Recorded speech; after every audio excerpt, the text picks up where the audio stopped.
Hi everybody, it's Dr. Dave Winiarowski, co-author of The Immortality Edge from www.drdavesbest, that's drdavesbest.com.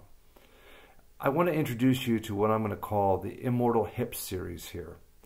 In the following video segments, which were shot live in Boca Raton, Florida in December of 2010, concomitant with the release of our book, The Immortality Edge, I am bringing you some additional information that I think you absolutely need to have. Now, our book is loaded with incredible information, and I think everybody on the planet should read it. There's no other book like it out there. But it is a book, and that means it's a static piece of information. It can't grow and change, and I can't put any more than the publishers allowed me to put into this book.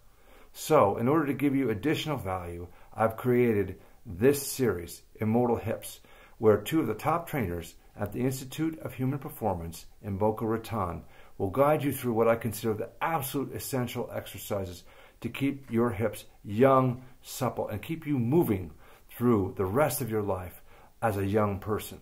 Why did I choose the hips? Well, the hips connect the lower extremities and the upper extremities, and as a physician I can tell you most of the pathologies or problems that we see in the knees and the low back are actually due to problems in the hips and pelvis. So we want to get ahead of that, we want to fix that, and we want to keep you young and supple for the rest of your life. I hope you enjoy the information on Immortal Hips. Thank you, and don't forget, get our book, The Immortality Edge. It's available on Amazon, Barnes & Noble, and all major booksellers. All right, everybody, it's Dr. Dave. I'm here at the Institute of Human Performance once again in sunny South Florida, Boca Raton.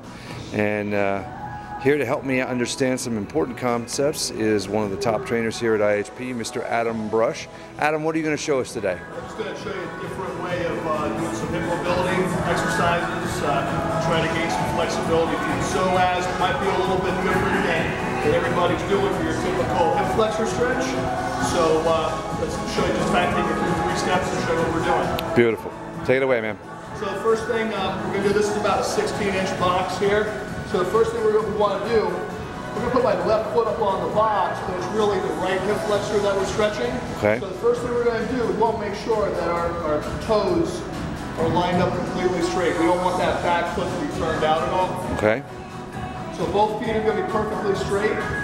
And we want to make sure I'm going to drift forward as I'm stretching that right hip flexor. I want the heel to stay on the ground to help maintain that stretch of the hip flexor. Okay, so that heel comes up off the ground, I've lost the stretch. Okay, so your entire pelvis has got to be moving forward and backward as a unit. Exactly. Now, critical point. Additional thing, before I start moving forward, I want to make sure that I try to contract. If it's the right hip flexor I'm stretching, I want to contract the right glute. Before I even move that right glute, once I activate that right glute, it's going to help open up the hip before I even move. So here's what it looks like. So hands are extended, right glute is squeezing, pelvis is drifting forward as a unit. Notice he's not just tucking his spine in the so-called athletic ready position. This is not just a spinal tuck and protection. This is the whole pelvis moving as one. And the arm raise is to actually put a little exclamation point on it. Now, part 2 of the move, I'm not going to take my left foot on the box. I'm going to focus on the right hip flexor for right now. Now, part of the hip flexor, psoas major, actually attaches to the lumbar spine. So it's really important that we get some lumbar movement in order to help with that psoas major. So what I'm going to be doing now is I'm going to drive my right hip forward to help get a little bend through my hips. So a little side movement here. Even though you might not feel this one like the first exercise I showed you, we're still going to get some flexibility from the psoas. Now the third movement, we're going to maintain that left foot, focusing on the right hip flexor, hands up overhead, and again I want to get a little rotation because that psoas major is attached to the part of the lower lumbar.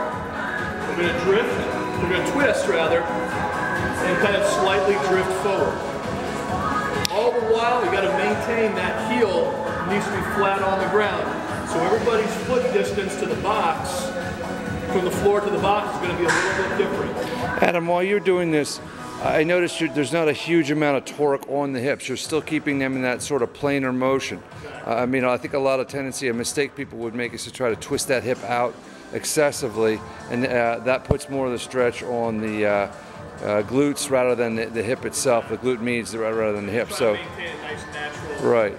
Now, those are the three basic movements on the right hip. On the right hip flexor, we would do the same thing on the left hip flexor. Okay. Before we get to the left hip flexor, one last stretch that we want to put on the right side requires me, you might want to come around on this one, Dr. Dave. Mm-hmm. It's the right hip flexor that we were working before. Okay. Put my right foot up on the box. All right. Get a nice split stance here with the foot up on the box. Up nice and tall again. Activate that right glute.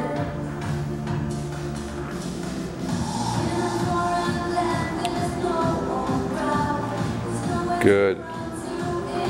You're driving that pelvis at least a little bit forward, is that correct, Adam? And you're squeezing the glute. And you're performing essentially a split squat or a lunge, whatever you want to call it. Bulgarian squat, I think some people call it. Yeah, and that's just that drill all on the right side. Of course, we do the left side. Right. Still on the right side here, and so that's a great drill. What you can do is a warm up for your clients before you even get going. Great lower body warm up. Phenomenal drill for anybody who runs as part of their sport or is a runner, because everybody knows runners have very tight hip flexors, very tight adductors, very tight hamstrings, very tight gastroc, and there isn't a whole lot of places you can take your flexibility and motion from left. You're left with the lumbar spine, and that's why we see a lot of people with significant lordosis, because they take it from the place they shouldn't. Thank you, Adam. That's awesome stuff. Good stuff. Thanks. Thank you again.